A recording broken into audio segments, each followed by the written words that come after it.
Hello, everyone, and welcome to another edition of Real Estate Realities with the Rebel Broker. My name's Robert Whitelaw, and I am the Rebel Broker, licensed real estate broker right here in Santa Clara County, member of the National Association of Realtors. But please do not hold that against me. We're going to try something a little classical in this week's show. I'm just going to talk to you. We're going to, I know I've been sort of leaning into, having the websites and getting those posted up there as well, and so that you can see those. But, first and foremost, this was a podcast, and I'd like to sort of get back to that. I think we had some better conversations when I wasn't so obsessed over whether or not I was showing stuff. And what I'll do is I'll talk about these things, and if something appears relevant, what I'll do is I'll just add it through editing to the video so that you guys can see what I'm talking about if those things are relevant. And if you'd like any references to the stuff we're going to talk about here, by and large, it'll be in the show notes for today's show. And just a reminder, if you would like to comment on today's show, if you're consuming it on YouTube, feel free to comment there. I do keep track of the comments on YouTube. Or you can go to soldbyrobert.com. You can watch the show there or listen to the show there, and you can comment at the website on the show page if you have any questions or other observations you'd like to share with me relating to the topic we're talking about today. So what is the topic? Well, it's a little bit focused on the local area, but I know this has also been a national headline, and that is prices are up. And while it's true, there's so much more to it, right? In most of these cases, folks are talking about the headlines of prices being up when compared to past months. Not the same time last year, by and large, because if you do that, you don't get sort of the industry hype. But then there's other numbers that sort of push that aside. So we're going to get into it. We're going to talk about the numbers I'm seeing, particularly focusing on, obviously, my local area of Santa Clara County and how it affects the South County, which is where I live. So obviously, I'm living and every day doing business in that market. So we'll take a look at that and see how it goes. And before we kick it off, I have revamped my tool offering to homeowners, and I have my homeowners tool up on the website. The best way to get instant access to that is to go to the site, soldbyrobert.com, and do the instant What's My Home Worth tool that's right there on the front page. And really not so much because it's going to tell you how much your home is worth or give you an estimation of your home worth, but because of all the other tools that it provides. It's really amazing. It's the best tool I've ever found. I'm going to let it rest there. I know this is like the fourth or fifth time I've promoted this tool, but even if you never plan on selling again in your life, if you want to stay in the home you're in forever, this is all the kind of information you should be giving yourself or researching or doing at least once a year. And with this tool, you're going to get it once a month for totally free. So go check it out. It's amazing. It's very cool, and I don't think you'll be disappointed. All right, so let's hit it. So I'm going to start with percent of asking price. And that's an interesting number because it implies a variety of different things. The first thing is it's a 100%. If you get a 100% on your percent of asking price, that basically means you're getting your asking price. Now, for a while, overall, we've been below that number, meaning that sellers haven't been getting their full asking price at the time that they sell. So what does that tell us? Well, it doesn't just tell us that they're getting below asking price. It tells us also that multiple offers aren't happening frequently, right? That just stands to reason. If you have multiple offers happening more commonly in an area, you're typically going to see that percent of asking price number go up. For the last 3 months, for February, March, and April, we have seen these numbers be consistently over 100% and over 100% in an escalating way. So by that, I mean in February, we just peaked over 100% by hitting 100.9% in Santa Clara County overall. And the reason why I'm using the county numbers is that's enough of a sample size that we can count on this not being weird one-off stuff, right? The next month, March, we saw 102.3, and then for April, the numbers I just recently crunched, that's 104.2. So that tells us that on average, sellers are getting multiple offers, and they're getting multiple offers to the tune of getting 4.2% over what their current asking price is, okay? But let's also understand that when we compare this to the same time last year, selling prices, right? What did the homes sell for? Well, the average sales price is actually down in Santa Clara County by 6.1%. So last year, the home sales price was $1,894,000. This year, it's $1,778,000. So on a year-to-year comparison, prices are down on homes to the tune of about 6% in the county. But in terms of the activity we're seeing now, folks are now getting over that price to almost the amount they're down, right? So the net loss, the net below price is not quite that 6%, because we're comparing this to the same time last year. Does that make sense? We're getting over list price. Now, list price was up 9.5% in Santa Clara County.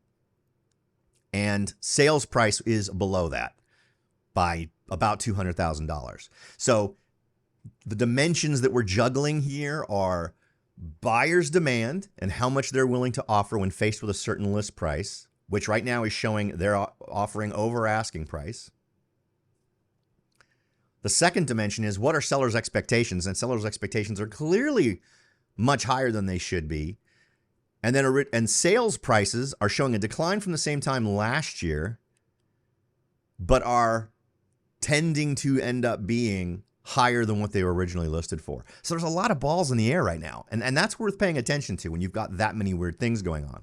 Now, blend all of that with the fact that in every one of these areas, we have less than 3 months worth of inventory. Right? Now, months of inventory went up in April, but in the county overall, it's 1.3. Nationally, 5 to 7 months is considered a balanced market. Here in the Silicon Valley area, I don't think that's quite right. Maybe I guess you could just say 5 months if you wanted to pick a time. I'd say 4.5 to 5.5 months is balanced in Silicon Valley. But we're way below that no matter how you slice it for the county. In San Jose, the number is even lower, 1.1. Now, it goes up a little bit when you look at Morgan Hill, where right now we have 2.8 months of inventory, and in Gilroy, it's 2.4 months. Still, again, all very much below what would be considered a balanced market. So the point I'm trying to make is, right now, with all of these things in play, in terms of what we're seeing with buyer demand, it would take a very small nudge to push us into a very strong seller's market if interest rates were to be reduced. Now, interest rates overall, the prime lending rate got raised another 0.25% by the Fed. And as we've always said, there is no direct correlation between your interest rate on your mortgage and the prime rate, because right after that increase occurred, we saw a drop in mortgage rates. But there is overall influences, right? And a lot of it's psychological in terms of how some of these things work, but it's usually more rational to pay attention to the 10-year treasury if you're trying to figure out what's going on with mortgage lending rates. But from here, with all the data we have, what can we expect? So let's first take into account the fact that seasonal influences are real, right? So let's look at last year as a guide. If we look at January to April of last year, we can see the trend is the same. So December, January, February, March, April, all of that resulted in increases with a peak in March, right? And it declined a little bit between March and April of last year. But also remember, interest rates jumped in March of last year. So we can expect normal seasonal stuff to be affecting the market until March of last year. But then you would expect a contraction that gets worse in this area because of the increase in interest rates, which I think is what we see. So we see things peaking out at 115.3%, meaning 15.3% over asking price, whereas in April it dropped down to 114.5. So let's go to the year before just to look for the trends, right? So January, February, March, April, we see the same trend of general increasing all the way until April.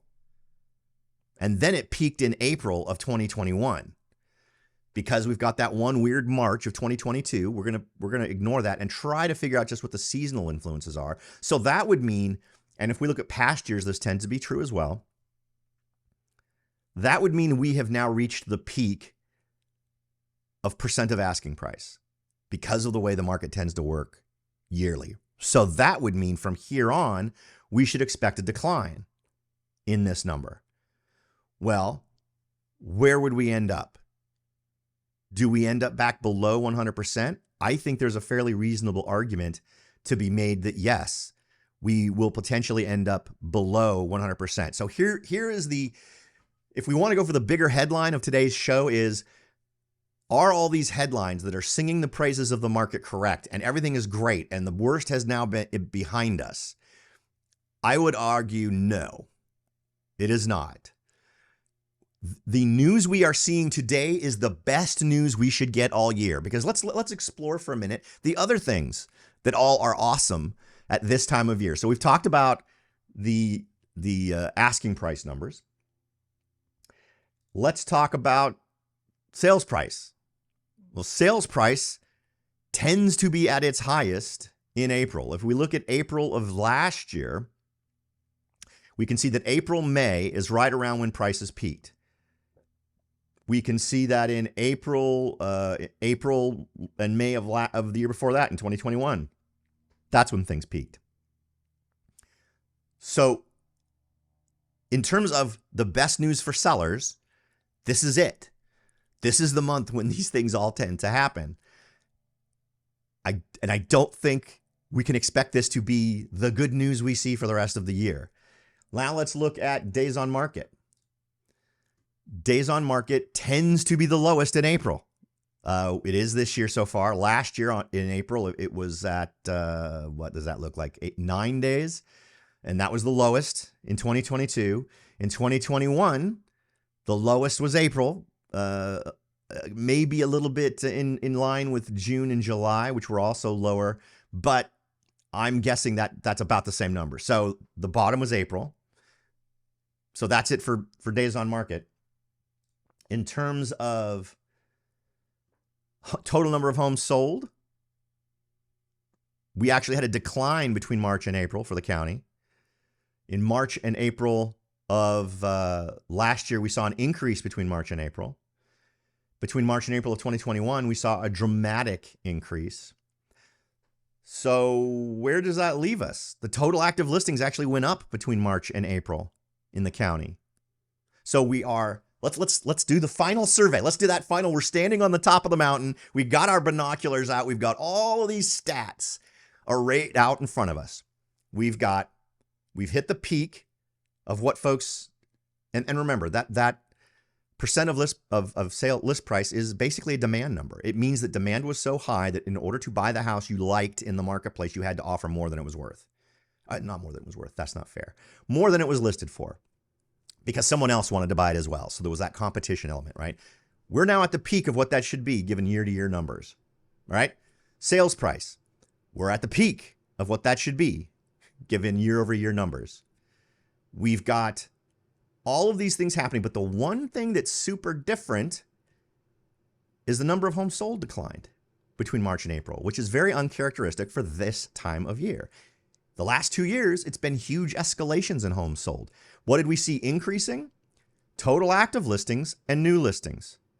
So an increase in the pushes of supply and a decrease in the pushes of demand, which does not spell to me that we have hit the bottom, at least as far as Santa Clara County is concerned. I'd love to get your thoughts. What do you think? I have been now interacting with an awful lot of folks. I've got an agent who reached out to me from the San Francisco area. I've got one that reached out to me from Los Angeles. I got one that reached out to me from Miami. I've been talking with a lot of different agents. There are some agents and some organizations like the National Association of Realtors and others that are really pushing this narrative that, wow, we really dodged the bullet on that one, didn't we? And my argument is the bullet has not even landed at its target yet. Because let's look now. We've sort of surveyed where we're at in the real estate world with some realism funneled in. What's going on economically? I don't see a huge dip in interest rates coming. And I think that the Fed feels like a lesson has been learned. And I think the best interest rates we may see in years and years and years is potentially going to go no lower than 5%, right? I don't think we're going to see the 2 and 3% interest rates. I think that the Fed believes they fed too many problems with such a low interest rate. They will have to lower interest rates to deal with recession, but then that's the other thing in the mix. We are heading towards a recession. That's what happens when interest rates go up, right? When interest rates go up, companies tend to tighten the belt because the funds that they might bring in, that they might borrow to do more research and development, to expand their footprint, to do whatever, costs them more money. So they don't do it. They hold on to their cash. And I don't know anyone who's waving the flag saying, okay, we aren't going to go into a recession. In fact, with each passing month, we get more and more big organizations, including the Fed and including Fannie and Freddie, telling us they expect recession. So is the optimism in the real estate world founded? And I would argue that it is not. I believe that given the most recent inventory numbers for the county, given seasonal performance, we are at the peak. This is as good as it's going to get in 2023. So what does that mean for you? If you're a seller and you need to get sold, my suggestion is do it immediately. Get listed and sold as fast as you can. If you're a buyer, I think you can afford to wait. There are fewer of you now on the ground, given the number of homes that have been bought or that are pending. Pending went up a little bit between March and April, but not nearly as much as it really should have. Now, between April and May of last year, it went down a ton, which would be expected because of the interest rates. Between April and May of the year before that, it was relatively flat. If April and May is flat for homes going pending this year, and the trend of what we're seeing on homes selling stays the same, my guess is next month we will see a very small uptick from the April number, which will still be historically low. So where do you go from there? If you're a buyer, again, I think you wait. If you're and maybe you look in markets that have been a little more smart or a little bit more priced correctly for what we're facing. I think Gilroy is a good example of that if you really need to be in the Bay Area. But I don't think we're out of it. I do not believe that the headlines we're seeing and the big pundits out there that are saying everything's fine, we've dodged the bullet, I don't think those folks are correct, at least not for our local market. Maybe we're going to be the canary in the coal mine and all bad things are going to happen to us and nothing else. But I have my doubts. So as always, the goal is to leave you with more knowledge on the table. I hope this doesn't make you lose any sleep tonight. I think it's definitely things to think about, particularly if you're someone in the Santa Clara County or in the Silicon Valley market. Now, if you'd like to talk with me more about this, ask any questions, make any suggestions, feel free to reach out to me at soldbyrobert.com. You've got, again, all the tools that you would want to ever use right there available for you. Plus, you can just contact me by clicking the Contact Robert button.